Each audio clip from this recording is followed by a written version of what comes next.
போரூருக்கு ஒரு விசேஷம். உங்கள் லலிதா ஜுவல்லரி நம்ம போரூருக்கு வந்தாச்சு. பிரம்மாண்ட திறப்பு விழா சென்னை போரூர் மெட்ரோ அருகில் ஆர்காட் ரோடு. திறப்பு விழா சந்தை மார்க்கெட்டிலே குறைந்த சேதாரத்தில் மேலும் 1% குறைவு. அன்போட வரவேற்கிறேன். ஆச்சி மசாலா. எந்த சமையலும் ருசி தேடும் ரகசியம் 20 ரூபாய். ஏன்னா செந்தில் பாலாஜி மாதிரியான ஒரு கேரக்டர்லாம் அரசியலிருந்து மாத்திரமல்ல, தமிழ்நாட்டை விட்டு அப்புறப்படுத்த வேண்டிய ஒரு கேரக்டர். திருந்தவே மாட்டார். சத்தியம் பண்ணிட்டு வந்திருக்கிறார். அவர் பிறக்கும் போதே சத்தியம் பண்ணிட்டு வந்திருக்கிறார், நான் திருந்தவே மாட்டேன், எல்லா கிரிமினல் நடவடிக்கையிலும் நான் ஈடுபடுவேன். இதை வச்சுதான் ஸ்டாலின் சொல்லியிருக்கிறார் 6 மாதம் கூட இந்த ஆட்சி நீடிக்காது. 2006 கருணாநிதி மைனாரிட்டி முதலமைச்சராக இருந்தபோது 96 எம்எல்ஏக்களை வைத்து இருந்தபோது இந்த ஆட்சி 6 மாதம் கூட நீடிக்காது என்று புரட்சி தலைவி அம்மா அன்றைக்கு சொன்னாரா? இதை அந்த அம்மா செஞ்சாங்களா? கலைஞர் கருணாநிதி அன்றைக்கு என்ன சொன்னார்? என்ன கவிதை எழுதினார்? அடியே அனார்கலி, உனக்கு பின்னாலே இந்த தேசத்திலே உயிரோடு புதைக்கப்பட்டது ஜனநாயகம் தானடி. கருணாநிதி வசனம் எழுதினாரா இல்லையா? அந்த வசனத்தை ஸ்டாலின் மறந்துட்டாரா?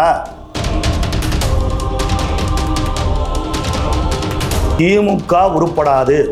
திமுகவிலிருந்து 22 எம்எல்ஏக்கள் வெளியேறுவதற்கு தயாராக இருக்கிறார்கள். எந்த நேரத்திலேயும் அவர்கள் ராஜினாமா செய்ய போறாங்க.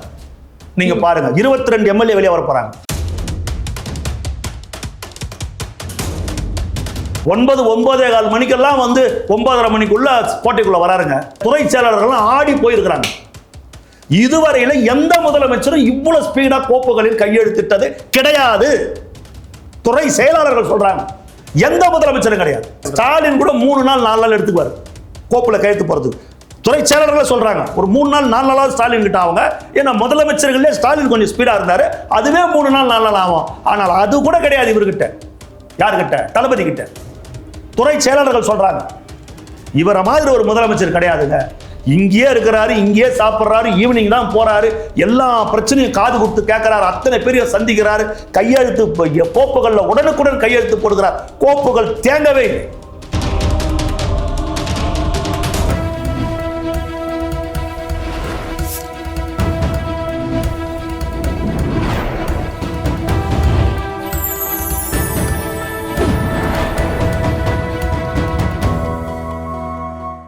சேனல் 5 தமிழர்களுக்கு வணக்கம். இன்றைய நேர்காணல் நம்மோடு பேச இருப்பது தாவேகாவின் ஓட்டேரி ஜெயக்குமார் அவர்கள். சார் வணக்கம். சார் வணக்கம். சார், நேற்றிலிருந்து ஒரு தகவலை நம்ம பார்த்துருப்போம், பரவலாக வைரல் ஆகிட்டு இருக்கு. என்னன்னா, எம்எல்ஏக்களை விலை பேசுறதுக்கு திமுக ஒரு சதி வேலை செஞ்சுட்டு இருக்குங்கிறது அம்பலப்பட்டு இப்போ ஒவ்வொருத்தராக கைது நடவடிக்கை போயிட்டுருக்கு. இதில் அக்யூஸ் நம்பர் 1 செந்தில் பாலாஜி அவர்கள் தான். இன்னைக்கு அவரை தேடுறாங்க. அவரை அப்ஸ்காண்டு, ஆளை காணும். எப்படி பார்க்குறீங்க இந்த செயலை, திமுகவுடைய இந்த செயலை? எவ்வளவு ஒரு கேவலமான ஒரு கீழ்த்தரமான செய்கை இந்த செய்கை. ஸ்டாலின் அவர்களுடைய ஒரு அரசியல் நீண்ட அனுபவம். ஒரு எம்எல்ஏவாக இருந்திருக்கிறீங்க, மேயராக இருந்திருக்கிறீங்க, ஒரு துணை முதலமைச்சராக இருந்திருக்கிறீங்க, அமைச்சராக இருந்திருக்கிறீங்க, முதலமைச்சராகவும் இருந்திருக்கிறீங்க. அது இன்னும் உங்கள் மனசு பொறுக்கலையா? உங்களை தவிர்த்து உங்களோட ரகசிய உறவில் இருக்கிற அதிமுகவை தவிர்த்து இன்னொரு கட்சி ஆட்சிக்கு வர்றதை உங்களால் விரும்பவே முடியலையா? உங்களால் பொறுக்கவே முடியலையா? எவ்வளோ தமிழ்நாட்டு மக்கள் இதை எவ்வளோ கேவலமாகவும் கீழ்த்தரமாகவும் பார்க்குறாங்க. இது மூலமாக திமுக எவ்வளோ பெரிய ஒரு படு தோல்வியை இனி வருங்காலங்களில் சந்திக்கும். எவ்வளோ பெரிய ஒரு இழிவை, ஒரு அசிங்கமான ஒரு கட்டத்தை நோக்கி திமுக இன்னைக்கு போய்கின்னு இருக்குது. திமுக தொண்டர்களுக்கு இது பிடிக்கல. ஸ்டாலின் இந்த செய்கை திமுக தொண்டர்களுக்கு பிடிக்கல. ஏன்னா செந்தில் பாலாஜி மாதிரியான ஒரு கேரக்டர்லாம் அரசியலிருந்து மாத்திரமல்ல, தமிழ்நாட்டை விட்டு அப்புறப்படுத்த வேண்டிய ஒரு கேரக்டர். திருந்தவே மாட்டாரா சார்? திருந்தவே மாட்டார். சத்தியம் பண்ணிட்டு வந்திருக்கிறார். அவர் பிறக்கும் போதே சத்தியம் பண்ணிட்டு வந்திருக்கிறார், நான் திருந்தவே மாட்டேன், எல்லா கிரிமினல் நடவடிக்கையிலும் நான் ஈடுபடுவேன். அவர் பெரிய கிரிமினல் குற்றவாளி. காயப்பட்டு கரூரில் நடந்த அந்த அத்தனை உயிரிழப்புகளுக்கும் எங்களுடைய குற்றச்சாட்டு செந்தில் பாலாஜி மேலே தான் இருக்குது. அரசு வேலைக்கு நான் அரசாங்கத்தில் வேலை வைக்கிறேன்னு சொல்லிட்டு நீ பணத்தை வாங்கிட்டு திரும்ப அந்த பணத்தை நான் திருப்பி கொடுத்துட்டா நான் நிரபராதின்னு சொல்கிறேன். எவ்வளோ உன் மீது வழக்குகள் இருக்குது, எத்தனை கோடி கொள்ளடிச்சிருக்கிற, எவ்வளோ தமிழ்நாட்டில் எவ்வளோ தூரம் போக முடியுமோ அவ்வளோ தூரம் நாசப்படுத்தி வச்சிருக்கிற. மீண்டும் அதே செந்தில் பாலாஜி தான் இந்த வேலையில் ஈடுபடுறாருன்னும் போது இது எவ்வளோ ஒரு அசிங்கமா இல்லையா? உங்களுக்கு போய் மக்களை சந்திங்க, மக்கள்கிட்ட போங்க. மக்கள் தீர்ப்பே மகேசன் தீர்ப்புன்னு பேரறிஞர் அண்ணா சொல்லியிருக்கிறாரு. மக்கள் கிட்ட போய் இனி வருங்காலங்களில் போய் நில்லுங்க. இதை வச்சுதான் ஸ்டாலின் சொல்லியிருக்கிறார் 6 மாதம் கூட இந்த ஆட்சி நீடிக்காது. 2006 கருணாநிதி மைனாரிட்டி முதலமைச்சராக இருந்தபோது 96 எம்எல்ஏக்களை வைத்து இருந்தபோது இந்த ஆட்சி 6 மாதம் கூட நீடிக்காது என்று புரட்சி தலைவி அம்மா அன்றைக்கு சொன்னாரா? இந்த அரசை மைனாரிட்டி அரசுன்னு தான் விமர்சனம் பண்ணாங்க. இது மைனாரிட்டி அரசு இல்ல, மெஜாரிட்டி அரசுன்னு கருணாநிதி வாதம் பண்ணார். இதுதான் இவங்களுக்குள்ள நடந்தது தவிர இதை அந்த அம்மா செஞ்சாங்களா? இதை செஞ்சாங்களா? இது ஜனநாயகமா? இது ஜனநாயகமா சொல்லுங்க. 89 கருணாநிதி ஆட்சியை டிஸ்மிஸ் பண்றப்போ கலைஞர் கருணாநிதி அன்றைக்கு என்ன சொன்னார்? என்ன கவிதை எழுதினார்? அடியே அனார்கலி, உனக்கு பின்னாலே இந்த தேசத்திலே உயிரோடு புதைக்கப்பட்டது ஜனநாயகம் தானடி. கருணாநிதி வசனம் எழுதினாரா இல்லையா?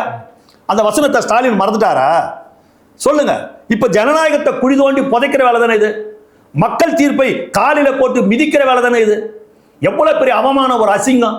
ஒரு கிருஷ்ணகிரி மாவட்டத்தை சார்ந்த ஒரு ஊத்தங்கரை தொகுதியை சார்ந்த எங்கள் கட்சியினுடைய சட்டமன்ற உறுப்பினர் இளையராஜா அவர்களிடத்துல, இன்னும் பல பேர் இடத்துல, இளையராஜா அவர்களிடத்துல எந்த நேரத்தில் நம்பிக்கையில்லா தீர்மானத்தை கொண்டு வர போறோம், செந்தில் பாலாஜியினுடைய ஏஜென்ட் பேசுறான், செந்தில் பாலாஜியுடைய உடன் பிறந்த தம்பி அசோக் குமார் சொல்லி பேசுறான், எந்த நேரத்திலும் நாங்க நம்பிக்கையில்லா தீர்மானம் கொண்டு வர போறோம். நீங்க தமிழக வெற்றி கழகத்தை சார்ந்த நீங்க, தாவேகாவின் எம்எல்ஏ வருகிற நீங்க இந்த அரசாங்கத்தை எதிர்த்து ஓட்டு போடணும், இந்த அரசாங்கத்தை கவிழ்க்கணும். அதுக்காக உங்களுக்கு 35 கோடியிலிருந்து 50 கோடி வரை தருகிறோம் என்று பேரம் பேசுகிறீர்களே, இது எவ்வளவு ஒரு அநாகரிகமான ஒரு செயல். ஒருத்தரும் தப்பிக்க முடியாது. செந்தில் பாலாஜி வருங்காலங்களில் நிரந்தரமா சிறையில தான் இருக்கணும், நிரந்தரமா சிறையில தான் இருக்கணும். ஒருவரும் தப்பிக்க முடியாது. புரியுதுங்களா? இவர் எந்த அளவுக்கு ஸ்டாலின் குடும்பத்திற்கு ஒரு நெருக்கமாக இருந்தால், எந்த அளவிற்கு ஒரு கப்பம் கட்டி இருந்தால், உலகத்தில் எங்கும் நடக்காத அசிங்கம், இந்தியாவில் எந்த மாநிலத்திலும் நடக்காத அவமானம். சிறையில் இருந்து கொண்டு அமைச்சராக இருந்தவன் செந்தில் பாலாஜி, அதை அனுமதித்தவர் ஸ்டாலின். சிறையிலேயே இலாகா இல்லாத அமைச்சராக இருந்தார் இவர். அதுக்கப்புறம் நீதிமன்றங்கள் எல்லாம் கண்டனம் தெரிவித்ததற்கு பிறகுதான் ஸ்டாலின் அவர்கள் செந்தில் பாலாஜி அமைச்சரவையிலிருந்து விலக்கி வைத்தார். நீதிமன்றம் சொன்னதுக்கு அப்புறம் அந்த அளவுக்கு ஸ்டாலின் குடும்பத்திற்கும் ஸ்டாலினுக்கும் மிக நெருக்கமானவர் செந்தில் பாலாஜி. புரியுதுங்களா? ஆனா தாவேகா வேட்பாளர்களே விலை கொடுத்து வாங்கிடுவாங்கன்னு சொன்னாங்க. ஆனா எங்க கட்சி வேட்பாளர் ஒருத்தர் கூட போல. ஒரே ஒருத்தர் எடப்பாடியில ஏதோ பிரச்சனை ஆயிடுச்சு. 233 பேர் களத்துல நின்னாங்க. நீ எவ்வளவு பணம் கொடுத்தாலும் சரி, எல்லா இடத்துல பேர அப்பவே பேச ஆரம்பிச்சாங்க. எவ்வளவு பணம் கொடுத்தாலும் எங்கள் தளபதிக்கு நாங்கள் துரோகம் செய்ய மாட்டோம் என்று நின்றவர்கள் தான் தாவேகாவுடைய வேட்பாளர்கள். நீ 35 கோடி 50 கோடி கொடுக்குறேன்னு சொன்னிய, வாய்ப்பளந்து வந்தானா எங்க ஆளு? எவ்வளவு அழகா கமிஷன் ஆபீஸ்ல புகார் கொடுத்தான் பாரு. நீ பேசுன ஆடியோ ரெக்கார்டோட வச்சுட்டான், என்கிட்ட பேரம் பேசுறான். இது தளபதியின் கூட்டம், தளபதியின் மீது உயிரே வைத்திருக்கிற ஒரு கூட்டம். இதெல்லாம் மாறாது. நீ உங்களுடைய பகல் கனவு அது பகல் கனவாக தான் போவோம். நேற்று தளபதியே சொல்லியிருக்கிறார், கூட்டணி கட்சி கூட்டத்தில் தளபதியே சொல்லியிருக்கிறார், இந்த 5 ஆண்டுகள் மட்டுமல்ல வருங்காலங்களிலும் தமிழக வெற்றி கழகத்தின் ஆட்சிதான் தமிழ்நாட்டில் தொடரும். தளபதி தெளிவா சொல்லியிருக்கிறார். இதுல அதிமுகவும் இப்ப அங்கிருந்து ஒரு சில பேர்லாம் கைது செய்யப்பட்டு இருக்காங்க, அதிமுகவை சேர்ந்த. அப்போ 2 பேர் சதி செஞ்சுதான் அந்த பிளான். எங்க ஆரம்பத்துல இருந்து இந்த 40-45 நாளாவே அது பண்ணாங்க. திமுகவும் அதிமுகவும் இணைந்துதான் பயணிக்கிறது. இதே சேனல்ல நான் பலமுறை தேர்தலுக்கு முன்னாடியே சொல்லியிருக்கிறேன், ஸ்டாலின் வெற்றி பெறுவதற்குத்தான் எடப்பாடி பழனிசாமி கட்சி நடத்தி கொண்டிருக்கிறார். அவர் முதலமைச்சராகணும்னு ஆசை கிடையாது.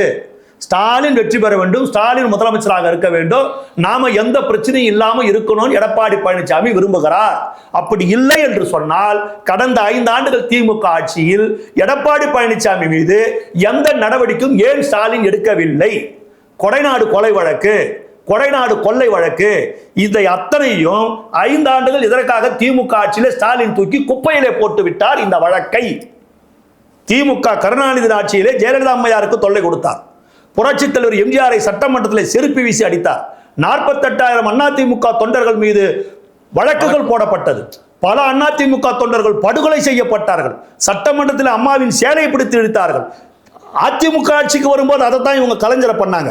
ஆக இவர்களுக்குள்ள எப்பொழுதும் எலியும் பூனையும் மாதிரி, கீரியும் பாம்பு மாதிரி, இயற்கைக்கே ஒட்டாதவங்க இவங்க 2 பேருமே.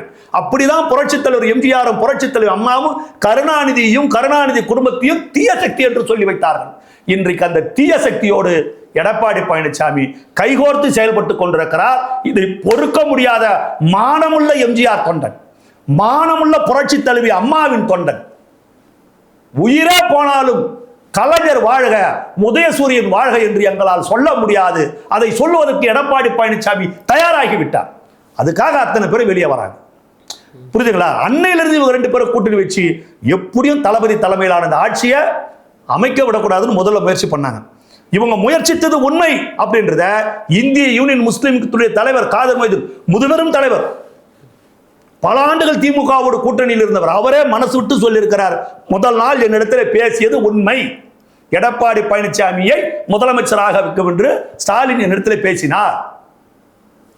அவரே சொல்றாரு. புரியுதுங்களா? அங்கெல்லாம் நடக்கல. இப்போ இந்த ஆட்சியை கவுத்தணும். ஏன் இந்த ஆட்சியை கவுக்கணும்?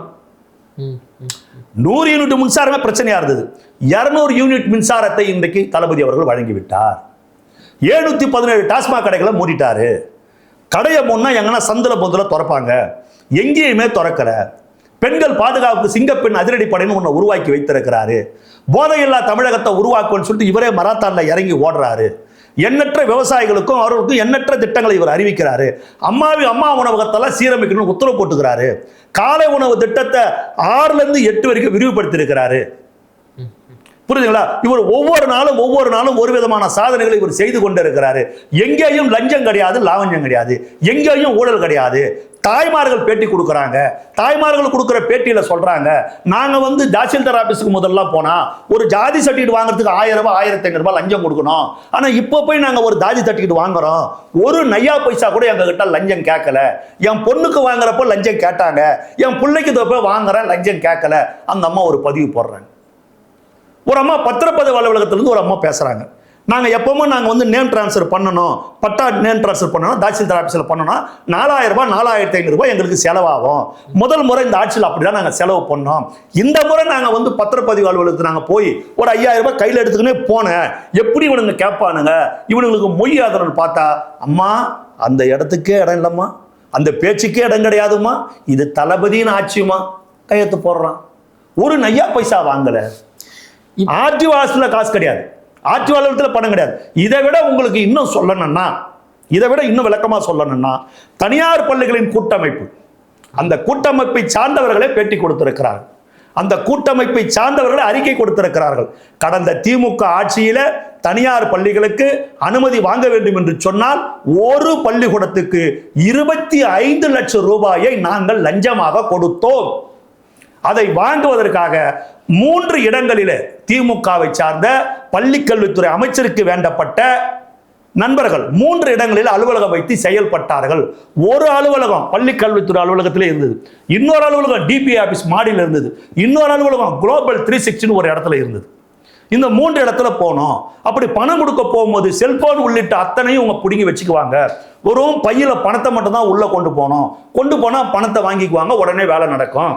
இப்படிதான் நாங்கள் கடந்த திமுக ஆட்சியில் நாங்கள்லாம் செயல்பட்டோம். இப்படிதான் நாங்கள் அனுமதி வாங்கணும். இது எந்த விதமான இதுவும் கிடையாது. அந்த குளோபல் 360 அந்த கம்பெனி என்ன அப்படின்னா, இந்த அரசு பள்ளிக்கூடத்தில் படிக்கிற மாணவர்களுக்கெல்லாம் சில பொருட்களை கொடுப்பாங்க, 10-15 பொருட்களை கொடுப்பாங்க. டை கொடுப்பாங்க, ஷூ கொடுப்பாங்க, யூனிஃபார்ம் கொடுப்பாங்க, புக்ஸ் கொடுப்பாங்க, பேனா, பென்சில், ஜாமெட்ரி பாக்ஸ், லப்பர், இதெல்லாம் கொடுக்கறதுக்கு ஒரு கான்ட்ராக்ட் எடுக்கிற ஒரு கம்பெனி.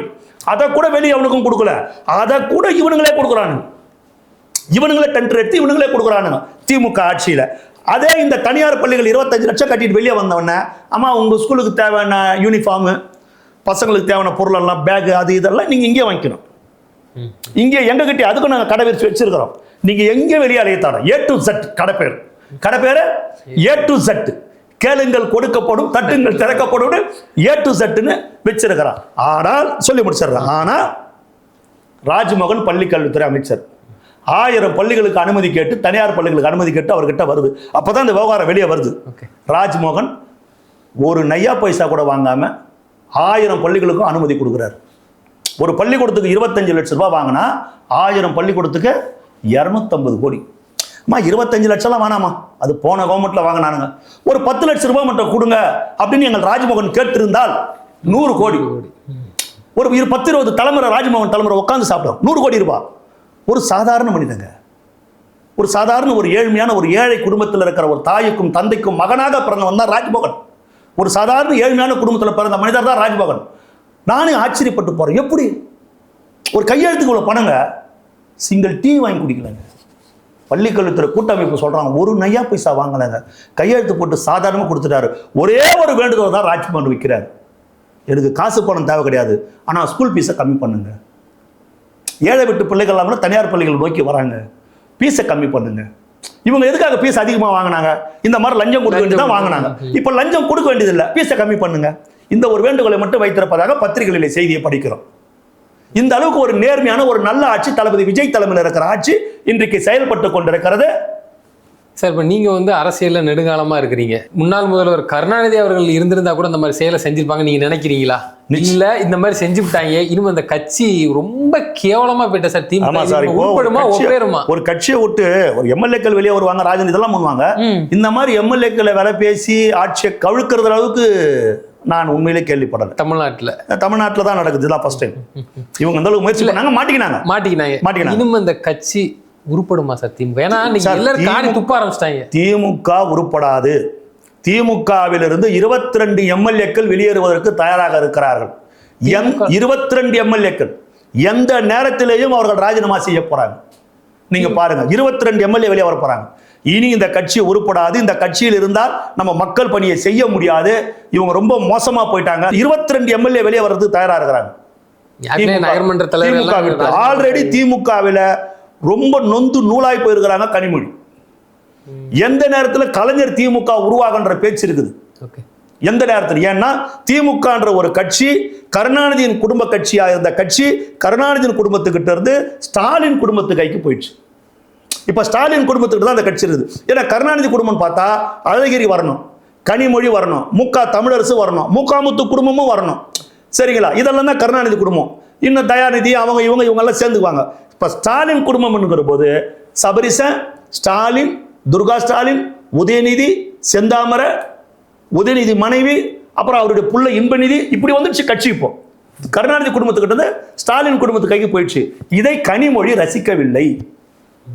இப்போ ஸ்டாலின் கிட்ட அந்த அம்மா கை கட்டி நிற்கிறாங்க, வேற வழி இல்லை. சரி, அண்ணன் கலைஞரின் மகன், கனிமொழியுடைய தகுதிக்கு அந்த அம்மாவுடைய திராணிக்கு ஒரு கலைஞரின் மகள் உதயநிதி கிட்ட கை கட்டி நிக்கணுமா? எதிர்காலத்துல என்ன தேவை வந்தது? நிக்கணுமா? அது எப்படி ஏத்துக்கிறது? ஏன் கனிமொழி எல்லாம் திமுக தலைவர் ஆகக்கூடாதா? கனிமொழி துணை முதலமைச்சர் ஆகக்கூடாதா? ஸ்டாலின் புள்ளதான் துணை முதலமைச்சர் ஆகணுமா? அப்ப இப்படி எடுத்துக்கலாமா? உதயநிதியோட ஆணவத்தால தான் அந்த கட்சி அழியுதுன்னு. ஆமாங்க. இப்ப நான் கேட்கறேன்லங்க, இப்ப கனிமொழி சிறையில் இருந்தாங்களா இல்லையா? அது அந்த வழக்கெல்லாம் இப்போ பேசணும். சிறையில் இருந்தாங்களா இல்லையா? அவங்க மகளிர் அணி அது இதுன்னு போராடினாங்களா இல்லையா? கருணாநிதிக்காக அவங்க பாடுபட்டாங்களா இல்லையா? கலைஞரின் மகள் ஸ்டாலின் மகன் உதயநிடத்துல கை கட்டி நிற்க வேண்டுமா? அப்படி என்ன தியாகம் உதயநிதி செஞ்சாரு? எப்படி அது நிற்கிறது? நீங்க போற போக்க பார்த்தா அடுத்தது இன்பநிதியை கொண்டு வர போறீங்க.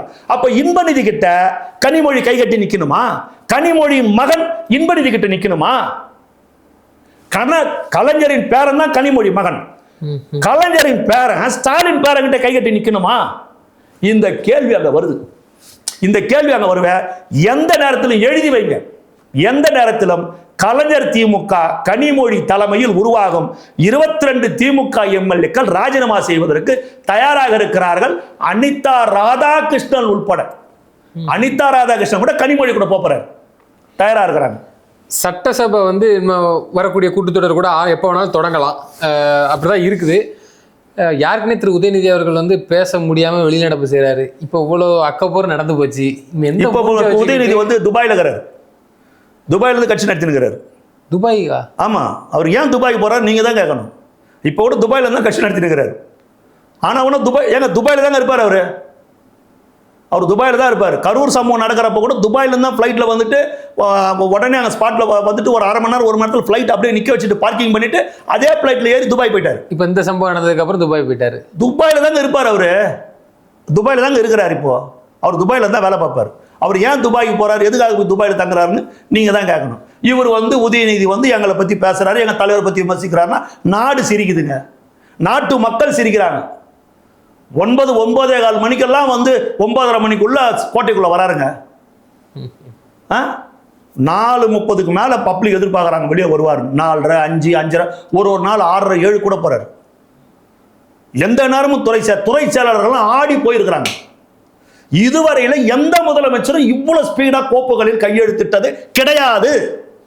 துறை செயலாளர்கள் சொல்றாங்க, எந்த முதலமைச்சரும் கிடையாது. ஸ்டாலின் கூட 3 நாள் 4 நாள் எடுத்துக்குவார் கோப்புல கையெழுத்து போறதுக்கு. துறை செயலாளர்கள் சொல்றாங்க ஒரு 3 நாள் 4 நாளாவது ஸ்டாலின் கிட்ட அவங்க. ஏன்னா முதலமைச்சர்களே ஸ்டாலின் கொஞ்சம் ஸ்பீடா இருந்தாரு, அதுவே 3 நாள் 4 நாள் ஆகும். ஆனால் அது கூட கிடையாது இவர்கிட்ட. யாருக்கிட்ட? தளபதி கிட்ட. துறை செயலாளர்கள் சொல்றாங்க இவரை மாதிரி ஒரு முதலமைச்சர் கிடையாதுங்க. இங்கேயே இருக்கிறாரு, இங்கேயே சாப்பிட்றாரு, ஈவினிங் தான் போறாரு, எல்லா பிரச்சனையும் காது கொடுத்து கேட்கிறாரு, அத்தனை பேரையும் சந்திக்கிறாரு, கையெழுத்து கோப்புகள்ல உடனுக்குடன் கையெழுத்து போடுகிறார். கோப்புகள் தேங்கவே இல்லை, கோப்புகள் தேங்கவே இல்லை. சென்னையில தான் இருக்கிறார், சென்னையில தான் இருக்கிறார். இவங்களாவது கிளம்பி ஸ்டாலின் கூட மறுபடியும் லண்டன் போறாரு. தேர்தல் முடிஞ்ச உடனே ஸ்டாலின் கூட ஓய்வு எடுக்க கொடைக்கானல் ஊட்டிக்கு போனார். இவர் கூட கிளம்பி அடிக்கடிக்கு துபாய் போறாரு. தளபதி சென்னையில் தாங்க இருக்கிறார், சென்னையில் தான் இருக்கிறார். அவர் வாழ்வு வளம் அவருடைய சுவாசம் அத்தனையும் தமிழ்நாட்டு மக்கள் தான். இந்த தமிழ்நாட்டு மக்களுக்காகவே தன் வாழ்க்கையை அர்ப்பணித்த தலைவர். அவர் தான் தெளிவா சொல்றாரு, மிஞ்சி இருக்கிற என் எஞ்சி காலத்தை, என்னுடைய எஞ்சிய காலத்தை இந்த மக்களுக்கு சேவையாற்றுவதற்காக நான் வந்து பாடுபட போறேன். என் காலம் முழுவதும் இந்த மக்கள் தான் சொல்லிட்டு தானே வந்தாரு. இந்த மக்கள் சேவையை மகேசன் சேவையாக தளபதி அவர்கள் தொடர்ந்து செய்து கொண்டிருக்கிறார். இது அப்படியே நீடிச்சா இனி நம்மளால எதையுமே தமிழ்நாட்டில் சாதிக்க முடியாது, செய்ய முடியாது. இனி நம்ம பருப்பு தமிழ்நாட்டில் வேகாது அப்படின்னு ஸ்டாலின் முடிவெடுத்ததால தான் இந்த ஆட்சியை கவுக்கலாமான்னு நினைக்கிறாரு. ஒரு நாளும் இந்த ஆட்சியை கவிழ்க்க முடியாது. தமிழக வெற்றி கழகத்தின் ஆட்சியை ஆட்டவும் முடியாது, அசைக்கவும் முடியாது. அடுத்த 30 ஆண்டுகளுக்கு தளபதி தான் தமிழ்நாட்டுடைய முதலமைச்சர். தமிழக வெற்றி கழகத்தின் கொடிதான் சென்னை சேஞ்சாஜிக்கோட்டை கொத்தளத்தில் தொடர்ந்து பறக்கும் பறக்கும் பறக்கும். தொடர்ந்து தங்களது கருத்துக்களை பயந்தமைக்கு நன்றி சார். நன்றி சார்.